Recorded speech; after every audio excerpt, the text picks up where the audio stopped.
It is a real blessing to be with you folks this morning. And if this is your first time here, me too, on a Sunday morning. Honestly, it has been I think the last time I was here was when Grant was inducted as your pastor, and the fact that I'm here today means they have another healthy baby. So I mean, it's wonderful. We had twins arrive 6 years ago, and I was blessed to be in team ministry then, and so I had someone there to jump in when I called, said, hey, remember that thing that's supposed to happen in 2 months? Well, guess what? It happened 6 hours ago. Yeah, you. That's the type of expression that we have. And so I know what it's like. And I was just so blessed to hear when Grant texted me to say that little Elizabeth was on her way and then had arrived. I figured I'd be here this morning, so it's wonderful and a bit overdue, right? I mean, considering the podcast that Grant and I would do together and the Road to Easter stuff, and then you guys are using the Big God Project. It's just awesome. What a blessing to be with you today, and also because it's the beginning of Advent.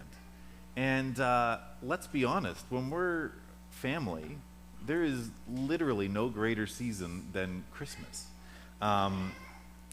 As I said, we have 4 kids at home, and birthdays are the greatest thing ever.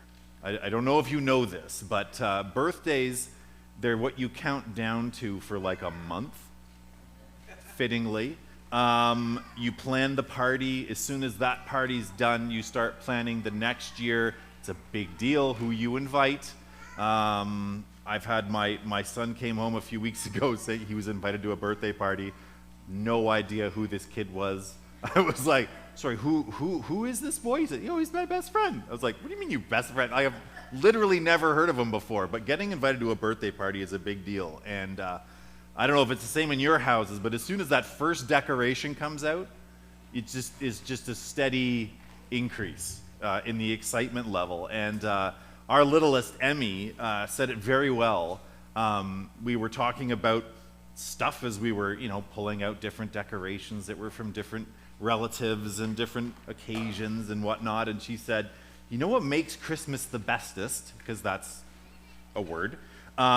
It's that it's a birthday that everybody gets to celebrate. I thought, you little turkey, just defined this thing that the rest of us wrap our heads around. She has no idea how many books have been written about the meaning of Christmas. And this kid summarizes it just because of what she's feeling in her heart, right? What makes Christmas so awesome is that it is a birthday that we all get to celebrate together. And so special. And the themes that we have to guide us through Advent are really just the best. They provide a pathway for us, right? Instead of it just being counting down, which, let's be honest, when there's chocolate involved, anything counting down to is pretty great. So, Advent calendars are the best. And I have an aunt that seems the need to give my kids 3 each.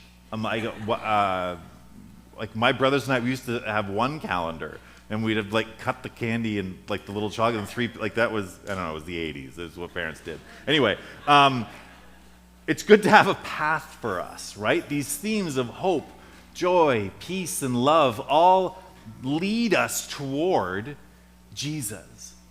And what's wonderful about that is that not only are those themes the perfect descriptors for who Jesus is, but they're a challenge for us, right? Because, again, that's who Jesus is. Jesus is perfect hope, joy, peace, and love personified, right? We sang, O come, Emmanuel, God with us. Jesus is those things. And for us, it's the challenge to seek those things out in him. And I just want to clarify that one little point there, that it's the seeking them in him that makes Advent so key. Because we seek after those things. That's sort of a built-in part of us. We all hope in lots of things. The question is, are we hoping in God? Are we seeking our joy in God? Are we finding our perfect explanation and definition and manifestation of love in God, right? All of those things. The peace that we're seeking in life and looking for in the world, is it coming from God, or is it coming from, let's be honest, maybe just a desire for quiet? I find often those two words get confused very. I just want peace. I think you want quiet. I actually don't think you want peace, but not a bad thing to want for. And as we begin this journey with this theme of hope, it's really cool to be looking at that Old Testament parallel of Haggai. And I just want to pause for a second and say how important it is that we spend time in the minor prophets. I had an Old Testament prof that did a course on Micah, and he started off by saying, I'll be honest, the reason I'm doing this course is that I don't want to get to heaven and have Micah, like, I'll be at a mixer. This is what he said. He's like, there's going to be a mixer in heaven, and you know how it is, the crowd parts, and there's that person, and it's going to be Micah, and he's going to be looking at me, and he's going to say, hey, what'd you think of my book? And I'll be like, So Haggai, right? It's like a page and a half. You can do it in a single sitting. But Haggai is a beautiful little book that reminds us of the importance of placing our hope in God, right? And the summary that we provided in the video is pretty darn close to what God says through.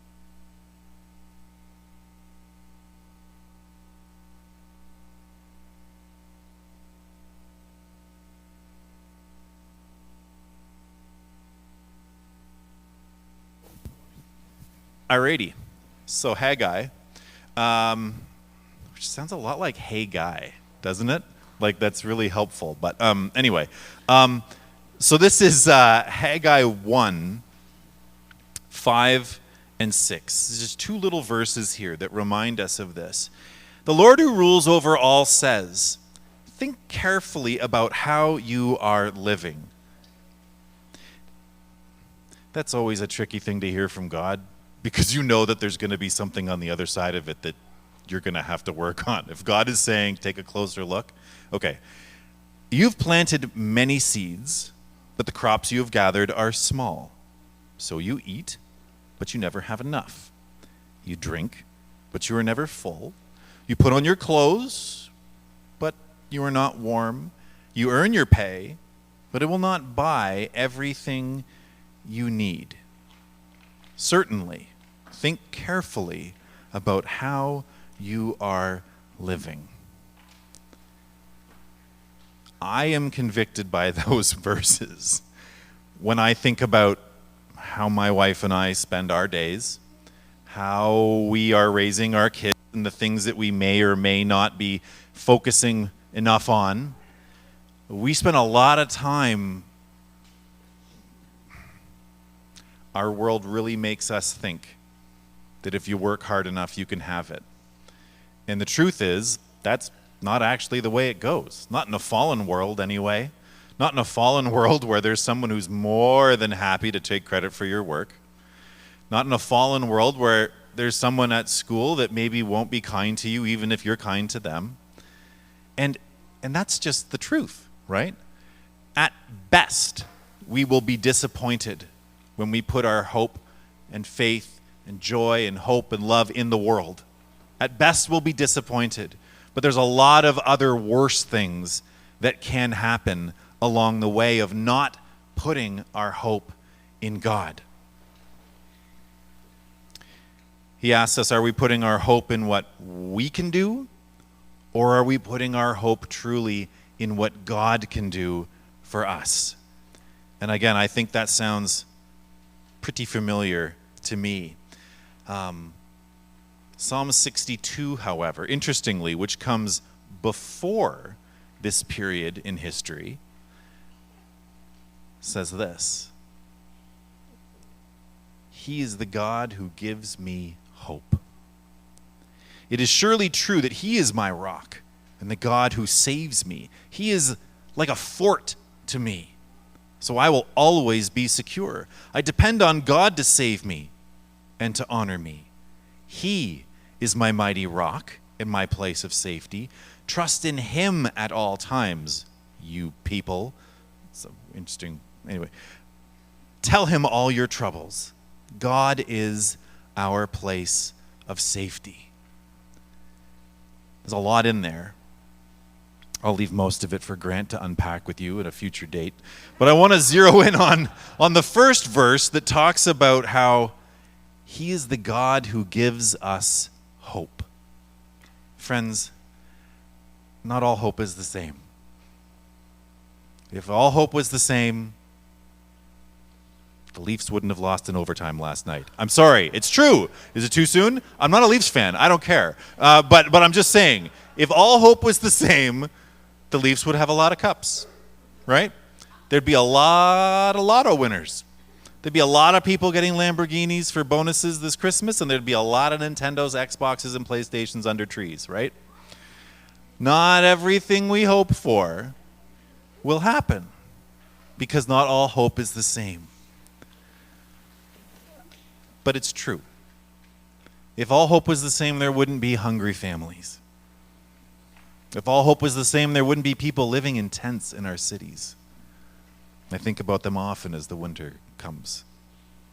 There'd be a lot less funerals coming too soon.